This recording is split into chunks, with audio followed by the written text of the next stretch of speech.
સુરેન્દ્રનગરના ખેડૂતે જામફળની જબરી ખેતીથી કરી લાખોની કમાણી।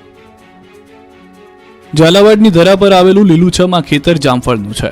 આ ખેતરમાં જામફળની પ્રાકૃતિક ખેતી થાય છે। આ પંથકમાં કપાસ, તુવેર, મગફળી જેવા પાકોની પરંપરાગત ખેતી છોડી મગનભાઈ પરમારે બાગાયતી પાક તરીકે જામફળનું વાવેતર કર્યું। એમાં પણ પ્રાકૃતિક ખેતી પદ્ધતિ અપનાવી અને આજે સિઝનમાં તેઓ મબલખ ઉત્પાદન અને આવક મેળવી રહ્યા છે। વઢવાણમાં મગનભાઈ 8 વર્ષ પહેલા અંદાજે 1.5 એકર જમીનમાં જામફળની ખેતી શરૂ કરી। ચાલુ સિઝનમાં જ મગનભાઈએ 4000 કિલો જામફળનું ઉત્પાદન મેળવ્યું। દાવા પ્રમાણે તેમને 4 લાખ રૂપિયાની આવક મેળવી છે। મગનભાઈનો દાવો છે કે ઓર્ગેનિક ખેતી કરતા હોવાથી તેમને ક્યારેય માર્કેટમાં વેચાણ માટે જવું નથી પડતું। સ્થાનિક સ્તરે જ બધા જામફળ વેચાય છે અને ભાવ પણ સારા ઉપજે છે। જામફળની સાથે સાથે તેઓ શાકભાજીની પણ ઓર્ગેનિક ખેતી કરે છે। આથી પરંપરાગત ખેતી કરતા ખેડૂતો કરતાં તેમને વધુ ભાવ ઉપજે છે। મગનભાઈ પાસેથી આજે અન્ય વિસ્તારના ખેડૂતો પણ ખેતી શીખવા આવી રહ્યા છે। આવા જ એક ખેડૂત છેક છોટાઉદેપુરના નસવાડીથી આવ્યા છે। સુઈ ગામના વિદ્યાર્થીઓનું 3 દિવસથી બગડતું ભણતર, શિક્ષકોની ઘટને લઈને તાળા। તમે ગુજરાતમાં જર્જરિત અનેક શાળાઓ જોઈ હશે કે પછી વિદ્યાર્થીઓ વગરની શાળાઓ જોઈ હશે તો સુવિધા વગરની શાળા પણ જોઈ હશે, પરંતુ અમે આપને એક એવી શાળા વિશે આજે વાત કરીશું જે શાળાનું બિલ્ડિંગ નવું નક્કોર છે। અનેક સુવિધાઓથી સજ્જ છે આ શાળા। શાળામાં પૂરતા વિદ્યાર્થીઓ પણ છે, પરંતુ નથી તો શિક્ષકો।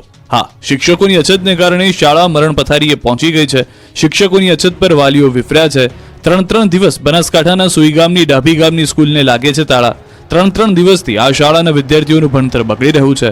બનાસકાંઠાના સુઈ ગામના ડાભી ગામની માધ્યમિક શાળામાં શિક્ષકોની ઘટને લઈને લોકો 3 દિવસથી વધુ સમયથી વિરોધ કરી રહ્યા છે, પરંતુ તંત્રના પેટનું પાણી હલતું નથી, એટલે લોકોએ શાળા જ બંધ કરી શાળાના દરવાજાને જ મસમોટા તાળા મારી દીધા। ડાભી ગામની આ માધ્યમિક અને ઉચ્ચતર માધ્યમિક શાળામાં છેલ્લા 12 મહિનાથી માત્ર એક શિક્ષક પર ભૂલકાઓનું ભવિષ્ય ઘડાઈ રહ્યું છે, પરંતુ ધોરણ 9 થી 12 ના 195 વિદ્યાર્થીઓ વચ્ચે માત્ર એક શિક્ષક હોવાથી વિદ્યાર્થીઓનું ભવિષ્ય ઘોર અંધકારમાં પણ છે। તેથી જ આ મામલે વારંવાર રજૂઆત કર્યા છતાં પણ કોઈ પરિણામ ન આવતા વાલીઓ વિફર્યા અને શાળાની તાળાબંધી કરી। બુધવારે સતત 3જા દિવસે પણ શાળાને તાળાબંધી કરી તંત્રના બહેરા કાને પોતાની વાત પહોંચાડવાનો પ્રયાસ કર્યો। સતત ગ્રામજનોએ શાળા આગળ બેસીને ઉપવાસ આંદોલન કરવાની ચીમકી ઉચ્ચારી। જ્યાં સુધી શિક્ષકોની ભરતી સહિતની અન્ય માંગો નહીં સ્વીકારે ત્યાં સુધી સ્કૂલને તાળાબંધી રાખવા ગ્રામજનોએ ચીમકી આપી છે। ભણે ગુજરાત ગણે ગુજરાતની મોટી વાતો થાય છે, પરંતુ બનાસકાંઠાની શાળામાં શિક્ષકો વગર વિદ્યાર્થીઓ ભણે કઈ રીતે? કોંગ્રેસનું 90 વર્ષ જૂની વીએસ હોસ્પિટલને ફરી શરૂ કરવા આંદોલન। હાથમાં ગુલાબનું ફૂલ, એએમસી ભાજપને ગેટ વેલ સૂનના બેનરો સાથે વિરોધ।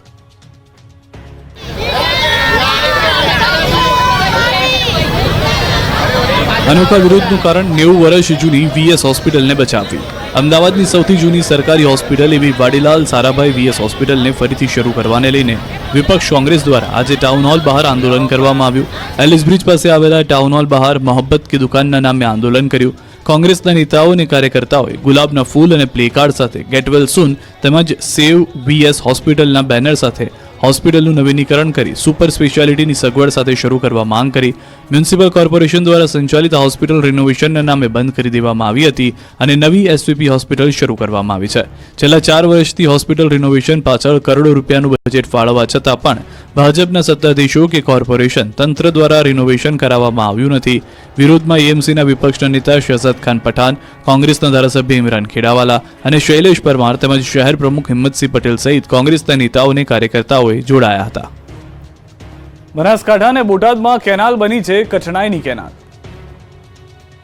તંત્રના પાપે ખેતરોમાં તબાહીના દ્રશ્યો છે બનાસકાંઠાના। અહીંની નર્મદાની કેનાલ ખેડૂતો માટે આશીર્વાદ રૂપ થવાને બદલે અભિશાપ રૂપ થઈ રહી છે। બનાસકાંઠાના સરહદી વિસ્તારોના કેનાલમાં ગાબડા પડવાનો સિલસિલો યથાવત છે। આ વખતે વાવની જોરડિયાળી માઇનોર કેનાલમાં મસમોટું ગાબડું પડ્યું। ગાબડું પડતાની સાથે જ ખેડૂતે વાવેતર કરેલો જીરાના પાક તબાહ થઈ ગયો। ખેતરો પાણીથી લથબથ થઈ ગયા। ખેડૂતોની મહેનત પર પાણી ફરી વળતા રોષ ફેલાયો। આવી સ્થિતિ છે બોટાદની। બરવાળાના કાપડીયાળી ગામ પાસે કેનાલમાં ભ્રષ્ટાચારનું ગાબડું પડ્યું। નાવડા વલભીપુર બ્રાન્ચ કેનાલમાં ગાબડું પડતા લાખો લીટર પાણીનો વેડફાટ થયો। કાપડીયાળી ઢાઢોદર ગામ વચ્ચે કેનાલમાં 10 ફૂટથી મોટું ગાબડું પડતા ખેતરોમાં પાકનો સત્યાનાશ થઈ ગયો। જૂનાગઢમાં મહંતની ગાદીનો વિવાદ તાજો છે. ત્યાં નવો ફણગો ફૂટ્યો છે. જૂનાગઢમાં આવેલા સત્તાધારની જગ્યાના મહંત સામે તેના સગા મોટા ભાઈએ ગંભીર આક્ષેપ લગાવ્યા. આપા ગીગાની જગ્યાના વર્તમાન મહંત વિજય બાપુ સામે તેમના સગા મોટા ભાઈએ ગંભીર આક્ષેપ કર્યા છે.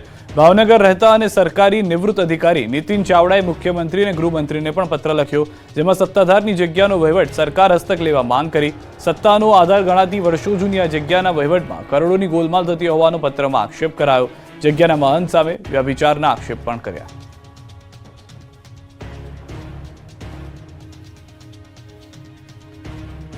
જાણીતા સંગીતકાર પુરુષોત્તમ ઉપાધ્યાયનું નિધન થયું છે. 90 વર્ષની વયે મુંબઈમાં લીધા છે તેઓએ અંતિમ શ્વાસ. વરલી સ્મશાન ગૃહ ખાતે કરાશે અંતિમ સંસ્કાર. 2017માં આપવામાં આવ્યો હતો પદ્મશ્રી. મુંબઈ ખાતે તેમના નિવાસ સ્થાને લીધા છે અંતિમ શ્વાસ. ગુજરાત સરકારે ગૌરવ પુરસ્કારથી પણ સન્માન કર્યું હતું. સંગીતની દુનિયામાં શોકની લાગણી જોવા મળી રહી છે. આપને જણાવી દઈએ કે પુરુષોત્તમ ઉપાધ્યાયે 20 ફિલ્મો અને 30થી વધુ નાટકોમાં સંગીત આપ્યું હતું. આ મહાન કલાકારે બેગમ અખ્તર, લતા મંગેશકર, મોહમ્મદ રફી, મુકેશ જેવા દિગ્ગજ ગાયકો સાથે તેમણે પોતાએ સ્વરાંકન કરેલા ગુજરાતી ગીતો ગવડાવ્યા હતા. તાજેતરમાં પુરુષોત્તમ ઉપાધ્યાયને સંગીત નાટ્ય અકાદમીએ રાષ્ટ્રીય કક્ષાનો એવોર્ડ આપવાની જાહેરાત કરી હતી. મહાન કલાકારની વિદાયથી પરિવારજનો અને સાહિત્ય સંગીતની દુનિયામાં સુનકાર વ્યાપ્યો છે.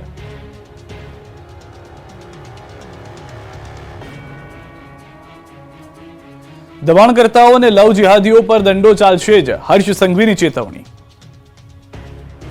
ગુજરાતમાં લવ જિહાદની ઘટનાઓ વધી રહી છે. સલીમ સુરેશ બની હિન્દુ દીકરીઓને ભોળવી લવ જિહાદની જાળમાં ફસાવે છે. ત્યારે આવા વિધર્મી યુવાનો સુધરી જજો, નહીં તો જેલમાં જવાનો વારો આવશે. હિન્દુ દીકરીઓને ફસાવતા વિધર્મીઓને ગૃહ રાજ્યમંત્રી હર્ષ સંઘવીએ ચેતવણી આપી. અમદાવાદમાં પાલડી વિસ્તારમાં વિશ્વ હિન્દુ પરિષદના નવા કાર્યાલયના ભૂમિપૂજન કાર્યક્રમમાં હાજરી આપવા આવેલા ગૃહ રાજ્યમંત્રી હર્ષ સંઘવીએ ચેતવણી આપી. ભૂમિપૂજન પ્રસંગે હર્ષ સંઘવીએ કહ્યું કે સલીમ સુરેશ બનીને દીકરીઓને હેરાન કરશે તો છોડવામાં નહીં આવે. લવ જિહાદીઓ પર દંડો ચાલશે. તો ઓવૈસી પર ટોણો મારતા કહ્યું કે ઓવૈસી એના ધર્મની રક્ષા માટે બોલે છે, હું મારી ભોળી ભાલી દીકરીઓના રક્ષણ માટે કેમ ન બોલું. આ સમયે હર્ષ સંઘવીએ દબાણ કરનારાઓને પણ ચેતવણી આપી. કહ્યું કે ગેરકાયદે દબાણ કરનારા પર બુલડોઝર ફરશે જ. કચ્છમાં 2000 એકરના દબાણો તોડાયા. આ તકે ગૌ હત્યા કરનારાઓની પણ સંઘવી ઝાટકણી કાઢતા કહ્યું હતું કે ગૌ હત્યારાઓને સજા આપવામાં ગુજરાત અગ્રેસર. 1 વર્ષમાં 16 ગૌ હત્યારાઓને સજા આપવામાં આવી છે. તો મંદિરમાં ચોરી કરનારાઓને પણ સુધરી જવાની ચેતવણી આપી છે. 1 વર્ષમાં 94% મંદિર ચોરીના કેસ ઉકેલાયા. CAA અંતર્ગત અમદાવાદમાં રહેતા 55થી વધુ નાગરિકોને મળી ભારતીય નાગરિકત્વ. CAA અંતર્ગત અમદાવાદમાં રહેતા 55થી વધુ નાગરિકોને મળી ભારતીય નાગરિકત્વ. અમદાવાદમાં ગૃહમંત્રી હર્ષ સંઘવી દ્વારા CAA અંતર્ગત વધુ 55 લોકોને આપી ભારતીય નાગરિકતા. હર્ષ સંઘવીએ ઈસનપુરમાં પાડોશી દેશમાંથી આવેલા લઘુમતીઓને ભારતીય નાગરિકતા પત્રો આપ્યા. CAA અંતર્ગત અફઘાનિસ્તાન, બાંગ્લાદેશ અને પાકિસ્તાનના હિન્દુ, જૈન, પારસી અને ખ્રિસ્તી ધર્મના લોકોને નાગરિકતા અપાઈ છે. હર્ષ સંઘવીના હસ્તે અત્યાર સુધીમાં કુલ 251 નાગરિકોને નાગરિકતા આપી છે. જ્યારે અમદાવાદમાં અત્યાર સુધીમાં 2017થી 2024 સુધી કુલ 1167 લોકોને નાગરિકતા અપાઈ.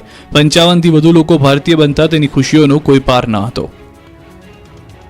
ભાજપ મંડળ પ્રમુખની સેન્સ માટે આવતીકાલથી ચાલુ થશે પ્રક્રિયા. સ્થાનિક સ્વરાજની ચૂંટણીને લઈને ભાજપે તૈયારીઓ શરૂ કરી દીધી છે. ભાજપ સંગઠન સીમાંકન પ્રક્રિયાને લઈ કવાયત શરૂ કરી છે. મંડળ પ્રમુખની સેન્સ માટે આવતીકાલથી ચાલુ થશે પ્રક્રિયા. અમદાવાદ, સુરતમાં ભાજપ સંગઠનના સીમાંકન બદલાશે. દરેક મંડળમાં 70 બૂથના સંખ્યાબળ મુજબ નક્કી થશે મંડળ. અમદાવાદમાં 48 અને સુરતમાં 30 મંડળ છે. અમદાવાદ અને સુરત સિવાયના મહાનગરમાં આવતીકાલથી જશે નિરીક્ષક. મંડળ પ્રમુખ માટે 40 અને 45 વર્ષની વયમર્યાદા માત્ર પ્રાથમિકતા છે. બીજી તરફ ખેડા જિલ્લામાં ચૂંટણી પંચે અધિકારીઓની નિમણૂક કરી. જિલ્લા પંચાયત, તાલુકા પંચાયત માટે ચૂંટણી અધિકારીને મુકાયા છે. મુખ્ય અને મદદનીશ ચૂંટણી અધિકારીઓની નિમણૂક કરાઈ. ખેડા, નડિયાદ, માતર, મહેમદાબાદ, મહુદામાં અધિકારીઓની નિમણૂક થઈ. કટલાલ, કપડવંજ, ઠાસરા તાલુકામાં પણ નિમણૂક. TDO, DDO, મામલતદાર અને અન્ય અધિકારીઓને સોંપાઈ જવાબદારી. ખેડા જિલ્લા પંચાયત અને 2 તાલુકા પંચાયતની ચૂંટણી યોજાશે. આગામી જાન્યુઆરી કે ફેબ્રુઆરી માસમાં યોજાઈ શકે ચૂંટણી. અમદાવાદમાં સોનું ફરી 80,000 ને પાર, 1 લાખે પહોંચશે. લગ્નની સિઝન જામતા ફરી એકવાર સોનું ભાવ ખાવા લાગ્યું છે. અમદાવાદ સહિતની બજારમાં સોનું 80,000 ને પાર પહોંચી ગયું છે. સોનાના ભાવમાં છેલ્લા 3 દિવસથી સતત વધારો થઈ રહ્યો છે. બુધવારે અમદાવાદમાં 22 કેરેટ સોનાનો ભાવ 72,110 રૂપિયા પ્રતિ 10 ગ્રામ અને 24 કેરેટ સોનાનો દર 78,660 પ્રતિ 10 ગ્રામ છે. એટલે કે એક જ દિવસમાં સોનાના ભાવમાં પ્રતિ 10 ગ્રામે 1500 અને ચાંદીના ભાવમાં 4100 રૂપિયાનો વધારો થયો છે. અમદાવાદમાં કિલો ચાંદીનો ભાવ 93,297 પર પહોંચી ગયો છે. નિષ્ણાંતોના મતે સિરિયા અને તુર્કી વચ્ચે વધી રહેલા તણાવ અને દક્ષિણ કોરિયાના નેતૃત્વની કટોકટીના કારણે વૈશ્વિક સ્તરે સોનાના ભાવમાં હલચલ જોવા મળી છે. ભૌગોલિક રાજકીય તણાવને કારણે રોકાણકારો સુરક્ષિત રોકાણ તરફ વળ્યા છે. એવો અંદાજ છે કે 2025માં 10 ગ્રામ સોનાની કિંમત 90,000 રૂપિયા સુધી પહોંચી શકે છે. જો કે ડોલરની મજબૂતી અને બોન્ડ યીલ્ડમાં વધારો થવાથી સોનાની માંગ પર થોડી અસર થઈ છે. રોકાણકારો તેને લાંબા ગાળા માટે સલામત વિકલ્પ માની રહ્યા છે. સોનામાં સારા વળતરની અપેક્ષાને કારણે તે એક આકર્ષક રોકાણ વિકલ્પ બની રહ્યો છે. વડનગર વાઘડીમાં દીપડાએ ધામા નાખ્યા. લોકોને ઘરમાં જ રહેવા સૂચના. દીપડાને પકડવા તજવીજ શરૂ. મહેસાણા જિલ્લામાં આવેલા વડનગર તાલુકાના વાઘડી ગામ આસપાસના વિસ્તારોમાં દીપડાએ ધામા નાખતા ગામમાં ડર પ્રસરી ગયો છે. વાઘડી ગામ તથા આજુબાજુના ગામોમાં તેમજ જંગલ વિસ્તારમાં હિંસક બન્યા પ્રાણી દીપડાની ભાળ મળતા હાલમાં વન વિભાગના સ્થાનિક અધિકારીઓ સ્થળ પર દોડી આવ્યા છે અને દીપડાને પકડવા પાંજરા મૂક્યા છે. જામલ ઢોર થતા માનવ મૃત્યુ તેમજ ઘર્ષણના બનાવો ન બને તે માટે લોકોને તકેદારી રાખવા સૂચના આપવામાં આવી છે. સાથે જ લોકોને રાત્રે ખુલ્લામાં સૂવું નહીં કે કુદરતી હાજતે જવું નહીં. ઘર આસપાસ પ્રકાશમય વાતાવરણ રાખવું. રાત્રિ દરમિયાન કે વહેલી પરોઢે જંગલમાં જવાનું ટાળવું. તેમજ આ સમયમાં નાના બાળકોને એકલા ન મૂકવા. બાળકોને ઢોર ચરાવવા જંગલમાં એકલા ન મોકલવા. ઘરમાં બાંધેલા ઢોર ઢાંકરની સાથે રાત્રિ દરમિયાન ન સૂવું. આ પ્રમાણેની સૂચના જાહેર કરવામાં આવી છે. આ તરફ સુરત જિલ્લામાં પણ દીપડાનો આતંક યથાવત છે. કામરેજના કઠોર ગામે 3 દીપડા ઘૂસતા નાસભાગ મચી ગઈ. એટલું જ નહીં, ખૂંખાર દીપડાએ આધેડ પર હુમલો કર્યો ત્યારે અન્ય લોકો આવી જતા દીપડાઓ ભાગી ગયો હતો. આધેડનો જીવ બચી ગયો. ઇજાગ્રસ્ત આધેડને તુરંત નજીકના આરોગ્ય કેન્દ્ર ખાતે લઈ જવામાં આવ્યા. દીપડાના વધી ગયેલા આતંકને લઈને સ્થાનિકોમાં ભય છે. દીપડાને પકડી પાડવા માંગ કરવામાં આવી છે. મહી નદીના પટમાંથી રેતી ખનન ઝડપાયું. ફ્લાઇંગ સ્કોડે દરોડા પાડી 70 લાખનો મુદ્દામાલ જપ્ત કર્યો. વડોદરા જિલ્લાના સાવલી તાલુકાના પોઈચા કનોડા પાસેથી પસાર થતી મહી નદીના પટમાં ધમધમતા ગેરકાયદેસર રેતી ખનન સામે તવાઈ બોલાવવામાં આવી. વડોદરા ખાણ ખનીજ વિભાગ દ્વારા કોઈ કાર્યવાહી કરવામાં ન આવતા ફ્લાઇંગ સ્કોડે દરોડા પાડી ₹70 લાખ ઉપરાંતનો મુદ્દામાલ કબજે કરી કાર્યવાહી હાથ ધરી.